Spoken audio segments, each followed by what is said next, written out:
Biden pledged to shut down 60% of America's electric power, announcing that the Biden administration is stopping production of all new coal plants in the United States and instituting new rules to sharply reduce methane from the oil and gas industry. I'm Stephanie Keith. And I am Tara Manjakovich, and we are unapologetically outspoken.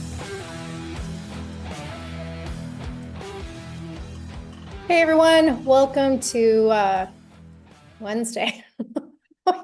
Wednesday. Yes, Wednesday. I know. I can't keep track of the days. So anyway, last week, thousands of hypocritical climate change activists and leaders from around the world flew on planes and their private jets to Dubai to take part in the COP28, which is the annual UN climate change conference, and obviously the 28th conference. And as can be expected, one of the biggest topics was reducing fossil fuels to limit global warming. And you had activist groups demanding that extraction of fossil fuels cease forever by 2031. So considering that 82% of the world's primary energy source is still fossil fuels, and we've already seen the failures and complications of wind and solar powers, frankly, this is fucking retarded and completely unrealistic. And there's this push to try and abide by the Paris Agreement, which has to do with preventing global warming below 1.5 degrees Celsius. And I was reading a report in a publication called Reason, and it was saying this is totally a lost cause because in order to achieve this objective, and according to UN calculations, the world would have to cut greenhouse gas emissions by 43% in the next 6 years by 2030. So the only year since 1990 that global greenhouse emissions fell significantly was during the pandemic in 2020. And that was by 4.6%, nowhere near 43%. So again, completely unrealistic. Yeah, totally unrealistic. And I thought that there was some statistic that when Trump pulled us out of the Paris Climate Agreement, like emissions were actually better than when we were in it. So it's like this whole thing is just ridiculous. But you're not the only one calling these climate crazies hypocrites. So the Senate Energy and Natural Resources Committee's ranking member, Senator John Barrasso, he sent numerous letters to Biden's cabinet asking for justification as to why all of these members are flying to Dubai on the taxpayers' dime when there are virtual meeting options, according to an article in Fox News. So in his letters, he wrote, quote, "A significant number of Biden bureaucrats will be traveling across the globe on taxpayers' dime, all in an effort to advocate for these anti-fossil fuel initiatives. They will, of course, utilize fossil fuels throughout their travels while ballooning their own carbon footprint. Even though COP28 or COP28, whatever we want to call it, has established a dedicated virtual platform to foster online participation, federal climate crusaders will gleefully spend hard-earned money of the American people on airfare, hotels, and fine dining as they participate in person," end quote.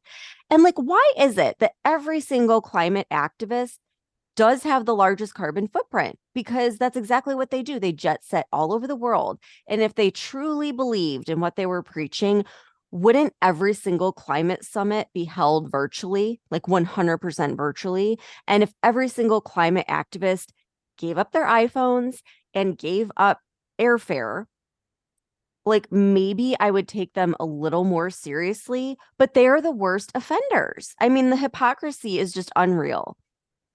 Yeah, I wasn't going to bring this up, but I will because the whole hypocrisy thing. I was reading an article and I didn't make any notes on it, but one of the biggest new things that came about in this year's conference was this push to reduce meat. And, we've been talking about that for a while, but it hasn't been like officially part of the UN's agenda until this conference. But yet, what were they eating at the conference? They were all being served meat. So yes, the hypocrisy is fucking like undeniable. And I just like, it's so hard for me to take any of this seriously. But now you have these climate alarmists who are getting furious because they were expecting that the result of this conference was going to be a commitment not to just limit fossil fuels, but to phase them out altogether. But as the conference was winding down on Monday night, technically it's not over until last night, but as it was winding down Monday, there was this shift in the speech. And so I want to make a side note, first of all, that one of the most controversial moments in this conference was when a story came out. It came out in The Guardian, and the Center for Climate Reporting revealed that the president of COP28, Sultan Ahmed Al Jaber, he had a video call last month where he said there was, quote, no science, end quote, indicating that a phase out of fossil fuels is needed to restrict global warming. And so obviously, this is like a huge contradiction to the whole global climate agenda. So after the story broke, he held an emergency press conference the next day, claiming that his remarks were misinterpreted and phasing out fossil fuels is inevitable and essential. But then on Monday night, when it came time for the 200 countries that are being represented at this conference to sign a deal outlining their commitment to phase out climate change, they took the phase out language out of the document, and a new draft was published that was like totally watered down. So I read an article in iNews, and it basically said they revised the document to state that countries, quote, could, end quote, reduce their carbon emissions by, quote, reducing both consumption and production of fossil fuels in a just, orderly, and equitable manner so as to achieve net zero by, before, or around 2050 in keeping with the science, end quote. So that's a little vague, right? And definitely a change from the definitive language of the narrative that is being consistently pushed, that like we must get rid of fossil fuels immediately if we have any chance of, combating the existential threat to humanity that is climate change. And notice how they didn't even use the term should reduce their carbon emissions. They wrote could, as though it's a suggestion, right? And why? Because every fucking country still relies on fossil fuels, and it's not possible to phase them out in this time frame without having a responsible and reliable plan in place. And clearly, we don't have one. That's been shown by the failure of solar and wind when it comes down to the times when you really need it. And so, again, we're recording this on Tuesday afternoon. The conference technically ends tonight at 7 p.m. And it's possible that there's going to be another draft of this document that comes out. So maybe the language has changed again by the time this episode airs, but I still think it speaks volumes that this draft was even created and publicized, because it clearly shows the fact that no matter how hard they continue to push this agenda, they know it's not feasible. Well, yeah. And just a couple things. First of all, this guy who's the head of the climate summit, isn't he from one of the countries that like distributes the largest amount of oil? Like, Yes. give me a break. Like, they're going to give up their biggest like revenue or whatever. And then also, how many of these people that are signing on to this were all about funding the Ukraine war? Like, how is that good for the climate, with weapons and bombs and all these other things going off? So I just had to throw more hypocrisy in there for everyone.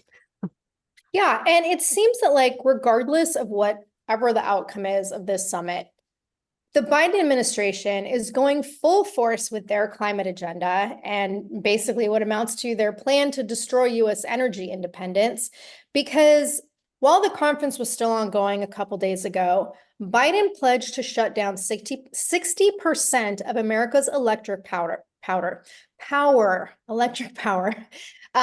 announcing that the Biden administration is stopping production of all new coal plants in the United States and instituting new rules to sharply reduce methane from the oil and gas industry.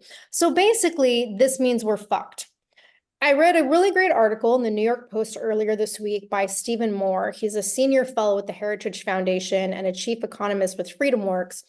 And I'm going to read some content directly from the article because I think it speaks volumes. So he said, quote, "These regulations will cause rolling blackouts and brownouts across the country, much like we've already seen in California, America's forerunner of radical anti-fossil fuel policies. The lights will go out intermittently, and home heating in the winter and air conditioning in the summer will have to be turned off or rationed. Without gas and coal plants, hospitals, schools, the internet, construction projects, and factories will routinely shut down when unreliable alternative energy sources like wind and solar power aren't delivering enough juice. Upwards of 60% of America's electric power generation will go away, and soon. Coal still provides roughly 20% of our electric power, and natural gas supplies around 40%. What will make up for this lost power, especially given that our demands on the power grid are only going to multiply during the coming years as the Greens want the entire network of cars, trucks, and vans to be powered by charging up on our electrical grid? The Biden administration, in other words, wants to nearly double the demands on the electric grid network. At the same time, it wants to shut down half of the nation's power generation, and the most reliable sources at that. Some people may believe these are mandatory sacrifices and rationing of modern age conveniences are justified to stave off, quote, catastrophic climate change. But except the shutdown of our coal and natural gas plants won't move the needle a millimeter on greenhouse gas emissions, and they may make global CO2 emissions worse, not better. That's because by far the biggest emitter of greenhouse gas emissions, China, isn't playing in the climate change sandbox. The coal plants and mines we shut down in places like Pennsylvania, West Virginia, and Wyoming are being replaced 2 or 3 times over by newly built coal-fired plants in India and China. We shut down one plant, they bring online 2 or 3 new ones. The math doesn't add up, especially since we have cleaner coal plants than China does. Whether intentional or not, this radical green agenda will cripple our global economic leadership, cost our economy millions of jobs, and make Americans colder in their homes in the winter and hotter in the summer, end quote.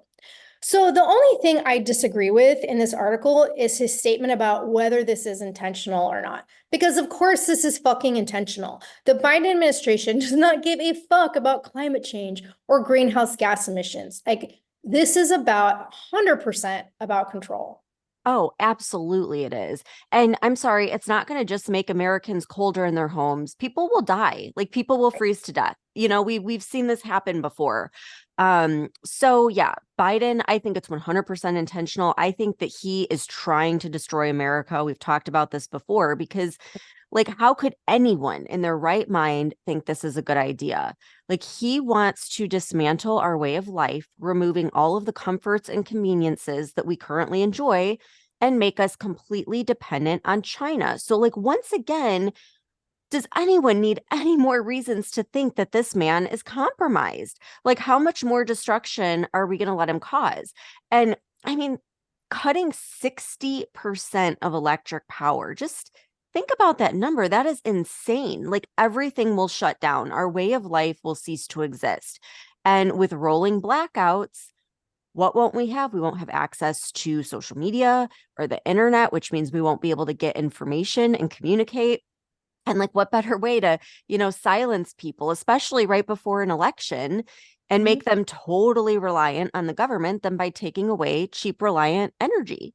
And like, I think it's hilarious how all these countries are completely fine with integrating AI into their governments when AI uses like way more energy than any other technology or just the internet alone. And like, aside from the internet and technology, just think about our healthcare system. That's like, I think, the second biggest user of energy. So what happens when hospitals can't function?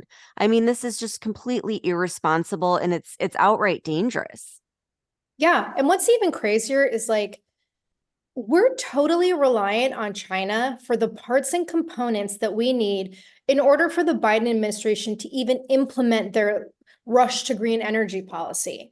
And I'm going to go into another article because there was a great article in Fox News on Monday by Congressman Jeff Duncan. He's the rep for South Carolina, and he's also the chairman of the House Energy, Climate, and Grid Security Subcommittee of the Energy and Commerce Committee. That is a long fucking name for a committee. But in this article, he was talking about how he supports renewable energy sources like wind and solar and geothermal and hydrogen. But at the same time, all of these clean sources of energy power have to work in tandem with baseload power generation like coal and gas, because renewable energy sources only generate power intermittently. And basically, like the entire fucking country, from households to municipalities to manufacturing, everyone relies on electricity to be available 24/7, right? 365 days a year. And he was saying that, like, even on an optimally sunny day with no cloud cover or no weather events, in his home state of Carolina, solar energy makes up just over 8% of their daily energy matrix, which is nothing. And that's only half the day, because obviously solar powered appliances can only be charged during the day and not at night. So half the day, like nothing's happening, right? And he talked about offshore wind generation not being consistent because it's dependent on what? Nature. It's dependent on whether or not there's wind. And he brought up how battery technology like lithium ion batteries aren't advanced enough to be reliable because most of them only hold a charge for 4 to 6 hours, which is why you can't drive a electric vehicle across the country without stopping to plug it in and wait for 20 minutes to an hour every few hours. And it's like we said earlier, we rely on China for the raw materials for our battery supply chain. So basically, if this plan that the Biden administration wants to come to fruition, we're just going to have to hope that what the will of nature aligns with the demands of the energy grid. Like, that's what he was saying. And he also echoed the same statements made by Stephen Moore about how Biden's energy policies are going to cause a nationwide crisis of blackouts and brownouts. Yeah. Yeah, it's crazy. And just to make things even more crazier, I want to play a clip from Kamala Harris, the best speaker that we have, so that we can see just how much the United States has spent on climate change. So take a listen to this. The floor is yours. President Biden and I have made the largest climate investment in the history of our country, and some have said the world. Roughly $1 trillion over the next 10 years. As a result, today across the United States, we are building and expanding hundreds of solar panel, wind turbine, electric vehicle, and battery manufacturing plants. Globally, the United States is a leader in the effort to expand international climate finance. This year alone, we have increased our contributions to over $9.5 billion, which puts us on track to reach President Biden's ambitious $11 billion goal by 2024. Today, I am also proud to announce a new $3 billion pledge to the Green Climate Fund, which helps developing countries invest in resilience, clean energy, and nature-based solutions. Hey, she didn't cackle. That's a first. I was going to say that. I was going to say that's the first clip I've heard where she doesn't break out into laughter. Yeah. And did you catch the part where she's like, we're going to spend $1 trillion in 10 years. Like, we need another $1 trillion spent. So on top of the $9.5 billion we've spent already, we're going to send $3 billion with a B, to developing countries to tackle climate change. Meanwhile, American citizens are struggling to pay their bills, as we've seen all the prices skyrocket. And then, not to mention, we're dealing with this unprecedented migrant crisis. So it's like, think about that for a second. You let in, 6-7 million people into the United States. Don't you think that's going to increase the energy usage in our country? But meanwhile, you want to cut back on everything, and then you're going to send all this money to developing countries when we have all these things going on here that we need to address right now. And like, people are actually clapping for that. Are you kidding me? Like, I'm sorry, but this just pisses me off. It's like, give me a break. This is ridiculous. Yeah, and it's only going to get more and more ridiculous as this push for climate justice continues.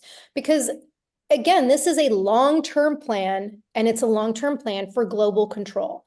And in September of next year, conveniently right before the 2024 presidential election that I still believe is not going to even happen, the UN is going to host their Summit of the Future. And that's where they're going to be highlighting their, quote, Pact for the Future, which is an international agreement that's part of their Our Common Agenda project. And we've talked about that in the past. It's all about the global ESG credit scoring program and like these insane environmental programs. And one of the components of this is called the Protect Our Planet commitment. And that's basically about establishing the global commitment of achieving the net zero emissions. And again, we have talked about this. The UN's plan for developing the global code of conduct censorship for internet and media. And if you don't know about that, go listen to episode 198 from November 29th, where we talk about this in depth.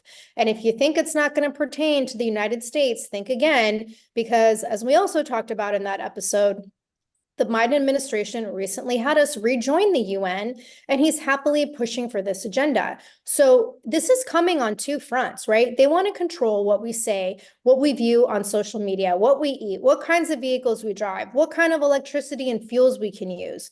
And like I said, two fronts. Our government's pushing for it from within, and then they're also promoting it as a global agenda. I don't understand how anybody at this point could not see how everything going on is tied together as a way to completely eventually control like every single move we make. Yeah, it's really frightening. And I think everyone, like after listening to this episode, just know on Friday, we're going to kind of tie it all together and bring in some quote unquote conspiracy truths of like what could happen when there's blackouts and an attack on our energy and our grid and everything else. Because like I said earlier, this is dangerous. This is not just like, oh, we're going to help the climate. Like this is going to kill people. So stay tuned for Friday. It's going to be a really good episode. And yeah, thanks for tuning in. We'll see you back here in a couple of days. If you're sick of all the crazy shit going on in our country and you want to express your support and patriotism for the show, head on over to our Etsy store at UO Patriot Chicks and check out our new stickers. The link can also be found on our website. If you love the show and you want exclusive episodes, support the podcast and join the conversation by becoming a member of our Patreon community. We'll be posting weekly member-only podcast episodes and content that isn't available on the weekly podcast.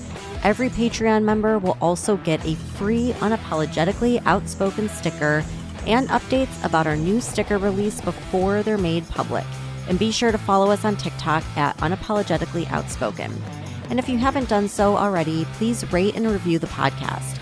The more you support us, the more people we can reach. So help us spread the word.